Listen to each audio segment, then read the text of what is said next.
You're listening to Season 3 of Kinwomen Aloud, where we talk about the things that matter most, the honest moments, the messy ones, and everything in between. We're so glad you're here. Let's tune in today for today's episode. Well, welcome back to our episodes around soul health. We are Kinwomen. It is us here sitting in the studio for Kinwomen Aloud. And we're just going to do a little check-in before we move into our amazing guest that's with us today in our cast. And so here is my check-in. Yeah. It is a Who surprise. are you checking in with? The guys don't know Check what in with, yes. I am going to say. Shh. Oh, okay. It's all part of the allure. The mystery. Okay.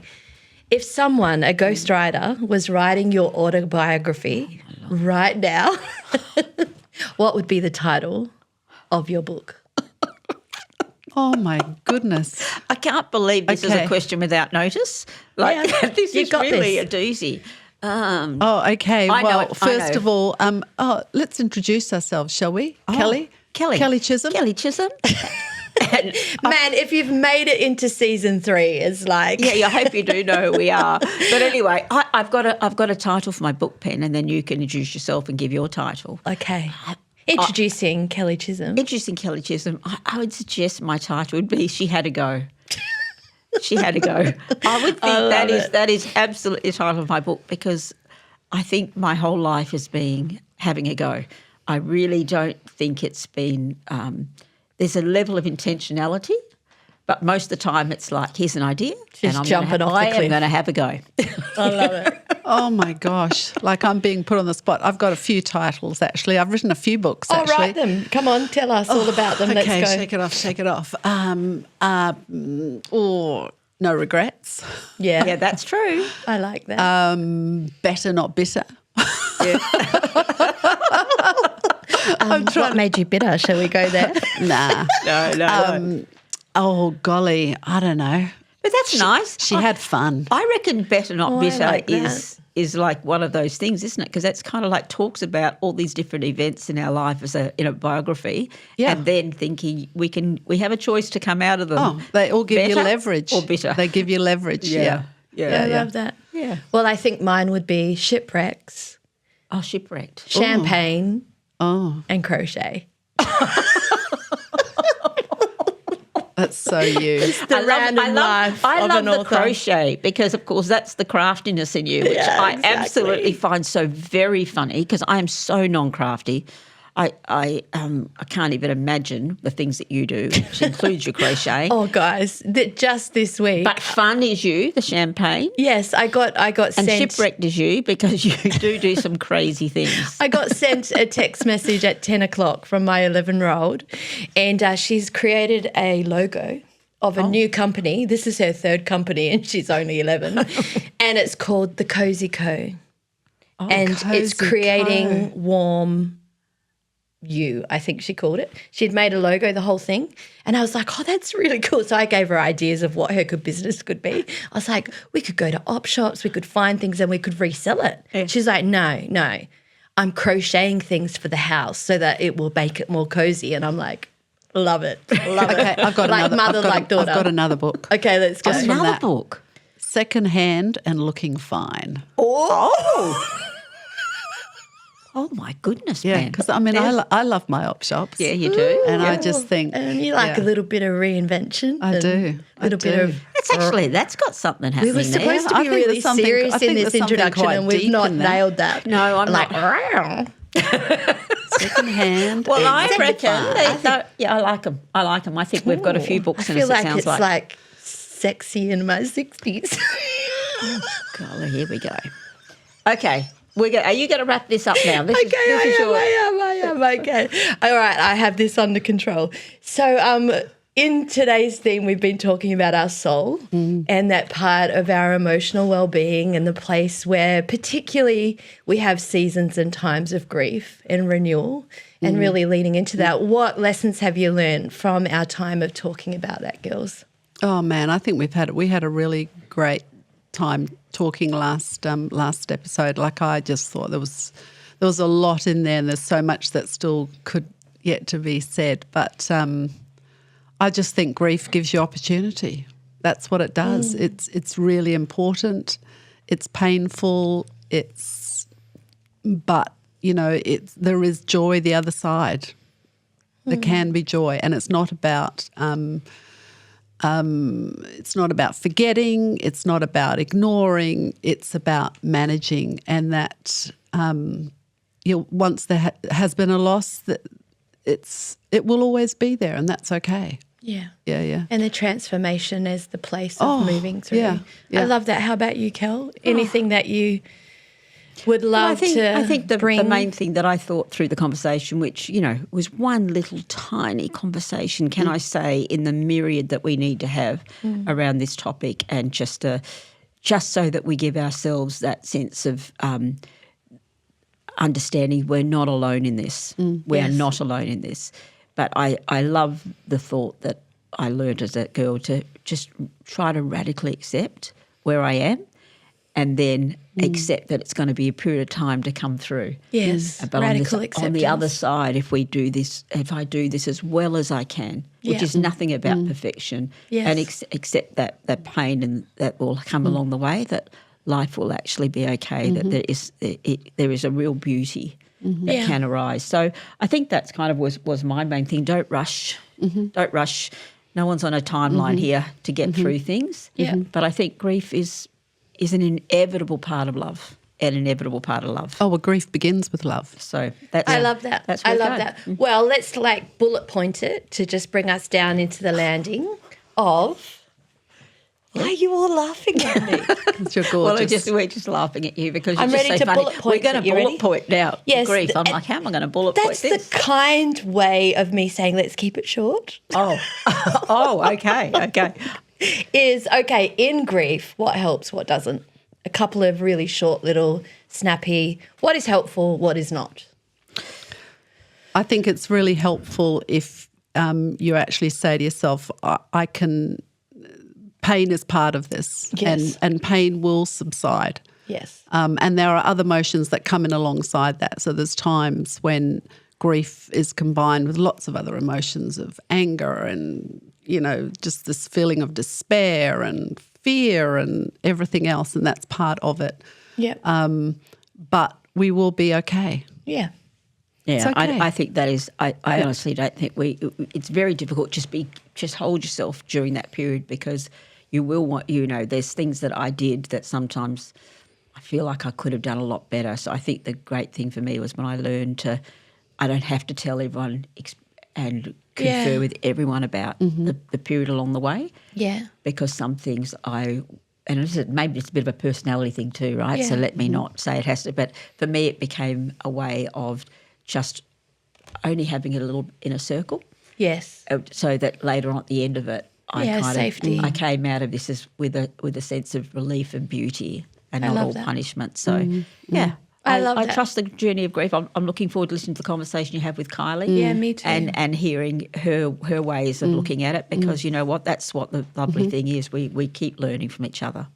Beautiful. Well, our desire is to move through grief, to really lean into renewal, and it's been such a gift to share those honest and vulnerable conversations with one another, and I can't wait to introduce you to our guest next. Well, welcome to our time today. We have a guest with us as we continue to explore this idea of our souls, our heart, and those places of grief and renewal, that sense of transformational moving through. And today we have Kylie Dunjey with us. Welcome, welcome. Thank you.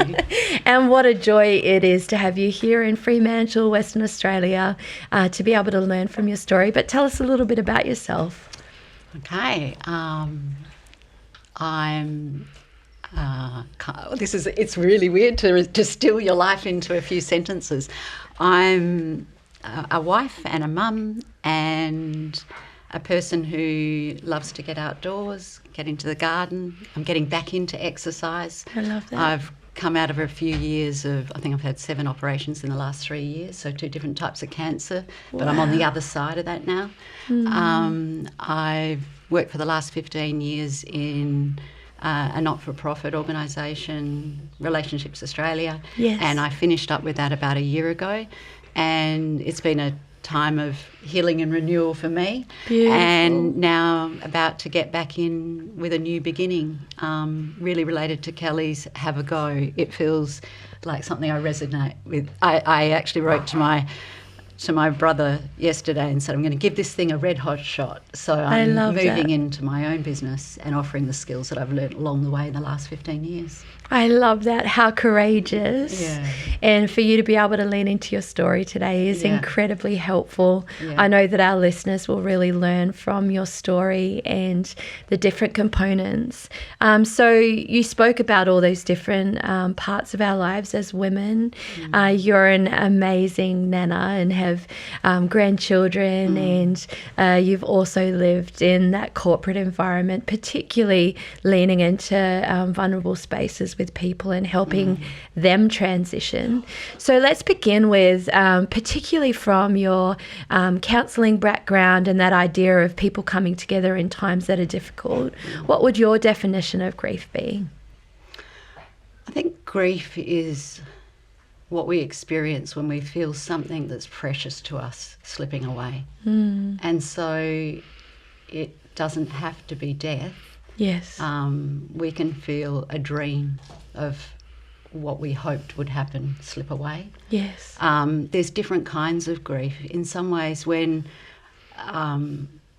we lose a loved one, it's right out there in the public space. Yes. And the support is, the need for the support is very visible. Yes. But some of the more complicated forms of grief, the silent grief, is where I see it most complicated for people, where the pain is something that often makes them feel quite alone. Yes. You know, when they're sharing a burden that is actually somebody else's story. It might be a partner or a parent or a child who's shared with you something so heavy. Yes. And then said, but don't tell anyone, Mum. Or don't tell anyone, friend. Yes. And you're grieving for them, and it's complicated, and it's silent, and it's hard. Yes. And I think for the person who's supporting them, or for the person that's going through themselves, if whatever the thing they're grieving is, it feels too intimate to share.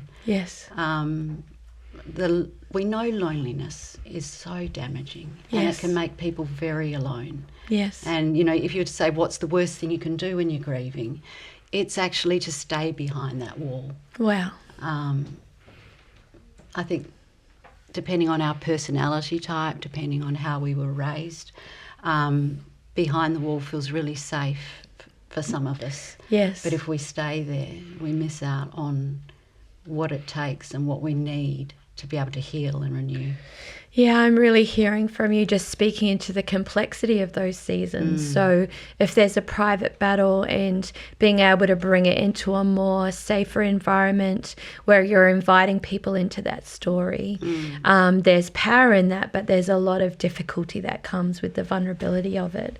So leaning into your story, you referenced particularly at the beginning of our conversation that you have been through a season of loss, and there have been some really difficult parts around your story. Explain to us the last couple of years and what that's meant for you. Well, the interesting thing maybe for some people is it was actually easier to chop off my boobs than it was to leave my workplace. Wow. And so is that your title of your book? If we go down to that autobiography, it's I was thinking red hot shot, but maybe it needs to be. No, because I feel like my journey with cancer was fairly short compared to some other people who I've journeyed with. Wow. I found out I was told I could go down this particular road, which I've seen before, which is lots of treatment, and I just said, and they said, you can have a double mastectomy, and then you got about a 95% chance of cure. I said, sign me up. That is so radical and so courageous. It didn't feel courageous. Wow. It just felt like, whew, I dodged a bullet. Like a relief. Yeah. Yeah, I call it a surgical journey rather than a cancer journey. But it's not the same for everyone. For some people, it's really attached to their to their identity. Yeah. You know, I felt like I was taking the old used car in for a trade-in. And so it was an upgrade. And Yes. It took me a little while to get to the upgrade. I don't think I was prepared for the fact that there was going to be quite as much pain or as many kind of sort of going in for repair work for a few, you know. And then the twist in the tail was another different cancer that had nothing to do with the other one. Wow. So they just thought that there was a lump due to surgery, and it turned out to be another one. But once again, got it all. So I feel sometimes a bit of a fraud even talking about cancer, because I had two things that needed operations in order for me to end up in a situation where I'm pretty much cured. Whereas for some people it's a long, agonising road of chemo and radiotherapy. Yeah. And that's really different. And you talk about those decisions that you made, but there would have been times in the moment of diagnosis or that sense of thinking about the future. How did you face those crunch times, those times of diagnosis or conversation? What were some things that helped you in those moments to be courageous in the steps that you took? Well, I think in some ways my dysfunction served me well. So I don't really like hanging out in sad spaces. So this stuff that we're talking about today is personally really challenging. Right. You know, the lean in, acknowledge, all that sort of stuff. I'd much rather go and, I don't feel very good, let's go and do something active. And let's work out that energy. And, you know, it serves you to a certain point, but acknowledging and being in touch is much better. I think for me, the worst part of it was that if something that's happening to me could make other people unhappy, I'd much rather make people happy. So, you know, I remember making the first call through to Stephen and then to Claire and then to my sister. And I just wanted them to know the ending. Yes. It's all good. Yes. But they just want to know the beginning. It's Right. like, whoa, slow down. Yes. And I just want to say, it's going to be okay. Yes. So, and I think the stories we tell really impact on the reality of the experience for us. Beautiful. So that's why I say I'm not recommending this as a way for somebody else. But for me, it worked that I was telling them a story that I was lucky enough to have, Yes. which was one of every chance of survival. Yes. You know, Yes. I mean, I'd been under surveillance for breast cancer, I might add, not surveillance for other things. But, I'm like, okay, let's go to that story. This is important, but there's another story much here. more interesting than this.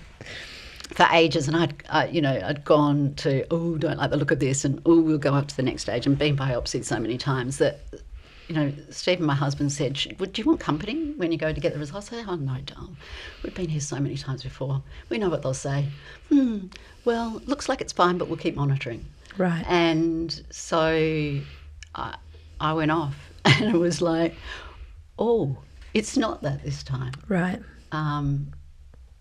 But it kind of turned out to be that anyway in the end. Yes. Yeah, Yes. because I really was one of the very fortunate ones. Yes. So it was fairly clean. And the other thing is, I felt like the amount of support I got sort of outweighed my suffering. So maybe other people, in a way, were feeling it worse than I was. And that meant that I got a free ride. So I'm really such a big encourager of, like, if you're lucky enough to have people around you when you go through something tough, you will experience it really differently. Yes. And I think there's an interesting paradox here, particularly as mothers, women, particularly strong women who have sat in environments in leadership that have been incredibly tough, is that it's so much easier to give help to others than to accept that help for ourselves. Absolutely. I have moved into a new neighbourhood, and I have a neighbour who is outrageously hospitable. And every few nights brings my family food. Oh. And so it helps that they own a restaurant. Yes. But there'll be a little knock on the door and this bundle of food gets given to my family. Do you know how hard it is for me to accept that help? Oh, I can well imagine it. It's overwhelming, it's disabling. It's like, once is lovely. It's like, oh, thank you for that meal, thank you. And it's like, yes, but over and over and over, accepting the help from someone when you're used to being the helper. Yeah. It's an incurable paradox. So how have you really wrestled good for with me? that? No, once again, I was so lucky. COVID happened. Right. I had a COVID isolation for the 2 times when it would have actually come my way. Right. So I was able to just stay in a cave a little bit and just breathe, because that's what I wanted to do.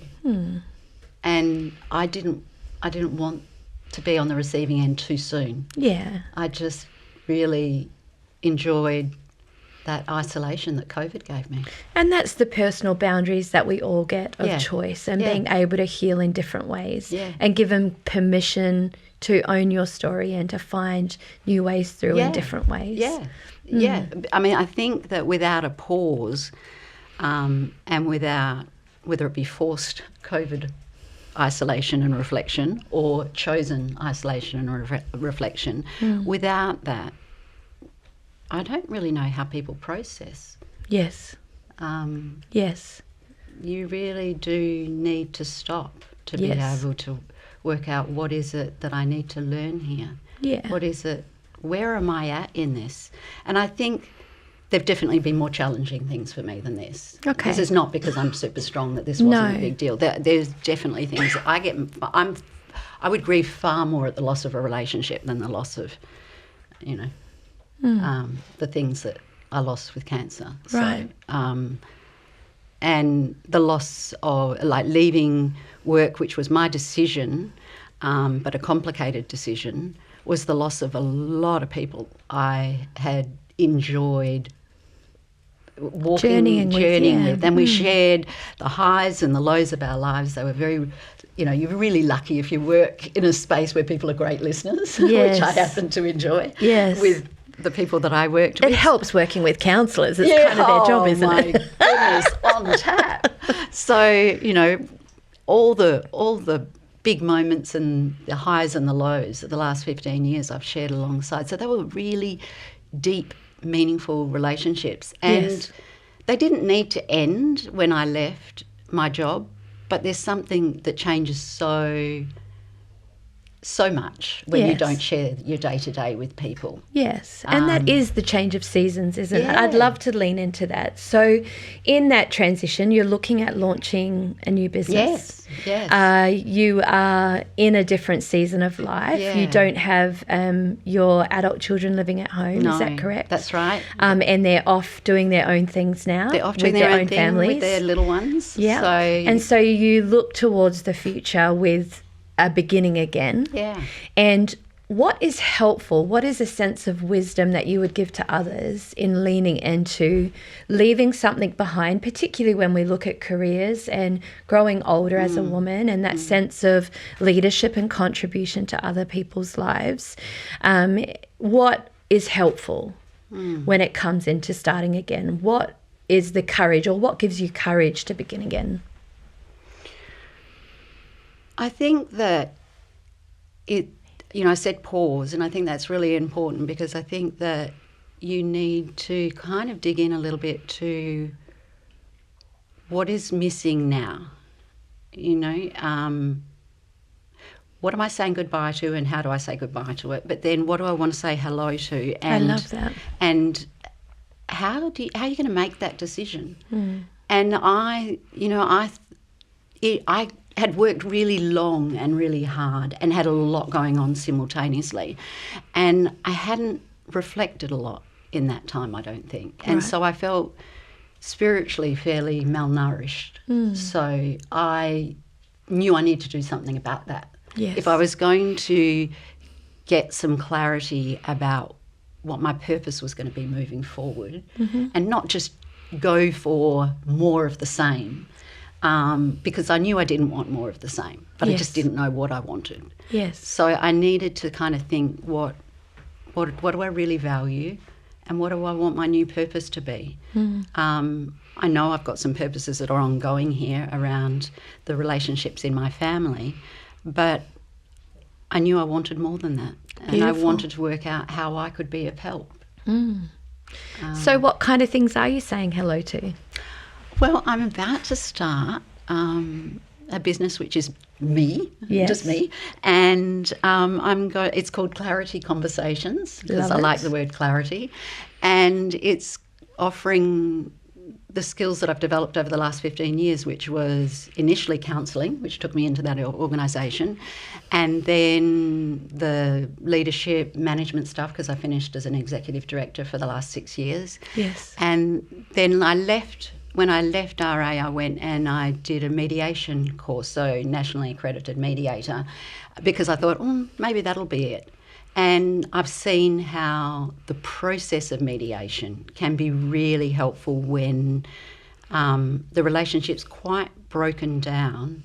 And so you're not coming into counselling looking at sort of that healing of the relationship, but you are looking about how can we negotiate some kind of agreement And boundaries that bring paths forward. Yeah. So I'm Beautiful. not doing the couple mediation like you find at the family centres and stuff like Yes. that. I'm doing other forms of mediation where agreements need to be formed between two people where the relationship's broken down. Yes. So, Yes. Yeah. Yes. Trying to steer away from fences that people don't like. That doesn't really float my boat.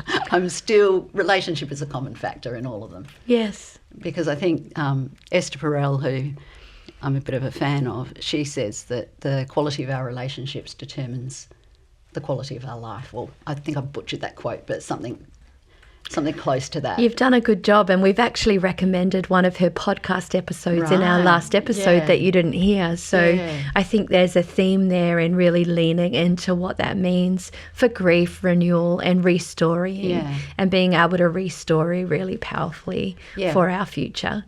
Yeah, that restoring thing really resonates with me. And when I was doing my master's in counselling, there was a guy that taught us about narrative therapy. Yes. And I would just sit and sit at his feet, figuratively, and wish that I could just absorb his way of talking. And he talked about the fact that we live multi-storied lives. Yes. And I think when we lose one of the big stories in our life through Yes. grief and loss, we've got a gap, and we need to then work out what story is there a story alongside that we now want to grow and take up more space, or is there a new story we want to write? Yeah, absolutely. And he talks about threads, and I'm like a rope having three or more threads, and it's like sometimes when I'm sitting with people, you just get this little glimmer amidst the despair of something that breathes life into them, something that gives them joy, something that makes them want to get out of bed in the morning. Yes. And you kind of pull that thread, and then you think, what else can we do to thicken that thread I and love weave that. in more until that becomes a much more robust rope. I love that. I've done so much research into narrative therapy and restoring. It's a key leadership theory that I really hold Yeah. to be able to help people. Yeah. And I love the idea of your new business and stepping out of the boat in a new season of life, and to bring that together when we look at that sense of renewal. A key component of it is often coming back to our values, Yeah. and our values are what shape that rope that you're describing. Yeah. To finish our time today, and all of the different components and seasons that you've shared have just been so honest. So thank you for that. But what are key values that you've found that have created the strength of rope that you have to be able to step into that beginning again? I think I really value connection. Yeah. And that connection can come in such a variety of ways. And I think you're really lucky when you get to work with people as your job, in whatever capacity that is, because you get to connect with people, and that's life-giving for me.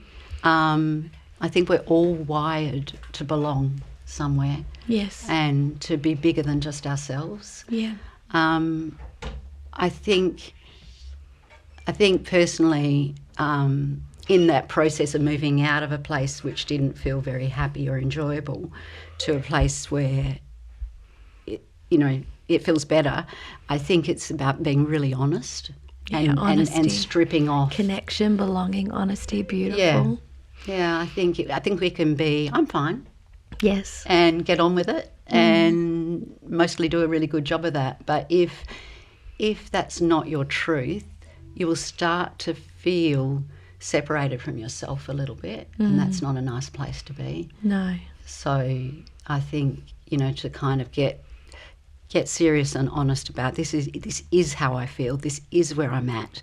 Now what are the next steps to move beyond that? I love that.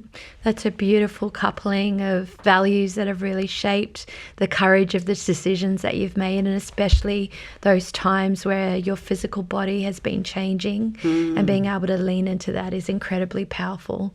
Well, I feel like I could have a conversation with you for another couple of hours. I have so enjoyed looking into your eye, that sense of connection today, and I know that our listeners would have that same response as well. To finish our time today, I would love to just ask one more question, and we've completely gone off script, so I apologize, but we just got into your story, which is extravagantly honest. And this is what I would love to finish our time with today. If you had someone sitting on your counselling couch looking for clarity and a conversation about clarity, but they found themselves really stuck in a season of grief, what wisdom would you give to them? I think if they found themselves stuck, they've already had an incredible insight. Because while grief can hang around for a long time and become our companion, and we need to find a way to integrate it, if we're just not getting any movement at all, and they've acknowledged that and they've come for help, massive well done. Absolutely. Then having done that, I think it's about, let's discover where your sources of joy are. What's life-giving for you? I love that. And let's look at how we can bring more of that into your life. It's not actually rocket science, but on our own sometimes we can't take those first steps. Yes. We need a variety of things. I know you're a keen journaler. Never really managed that very well. I think growing up I had all these diaries and journals with 2 pages written in them. Yes. Don't worry, I've got a few of those too. But I think it's not one thing. Journaling or whatever your equivalent is. Exercise. Is great. Exercise is really important. Who are the people that you can share this journey with? And if you have not got the people that you need on that journey, because maybe they don't have the capacity. It's not there's something wrong with them, but right now they don't have the capacity to give you what you need to move forward. And if you are in a position to go and seek help and pay for it, then do whatever it takes to get around you the support that helps you pull you out of feeling stuck. There's something about speaking of our suffering. I mean, Freud talked about the talking cure. And I really buy into that. There's something about when we get it out of our head where it's been running around in circles and out into the light of day. Yes. That it's really healthy for us. And it's like the kryptonite for those really heavy, dark thoughts. Yeah, it's an to unlocking. Bring them into the light. Yeah, absolutely. And that's why I love journaling so much. Yeah. It's not like the padlock of Dear Diary. It's actually like vomiting on a page. And it's like a release of something that's been, and it's actually just being honest. Yeah, exactly. I love that. I love that so much. Well, thank you so much for your time today. Pleasure. We are so grateful, and we want to continue to create resources and ways that we can equip our listeners to be able to explore together. So reach out to us if you'd like to hear more from Kylie and to be able to really take next steps towards what clarity looks like. But the power of renewal is acceptance of those moments of grief and being courageous and honest in the belonging that we create to be able to just bring revelation to it. So thank you so much. Thank you. Thanks for tuning into Kinwomen Aloud, where real conversations connect us to one another. This episode was recorded at Elemental Sound in Perth with studio engineer Mark Ralph and produced by Natalie Kilner at Mindful Marketing Studio. Be sure to follow Kinwomen Aloud on Spotify, Apple Podcast, and follow our socials for more conversations that matter. Until next time, you are our kin.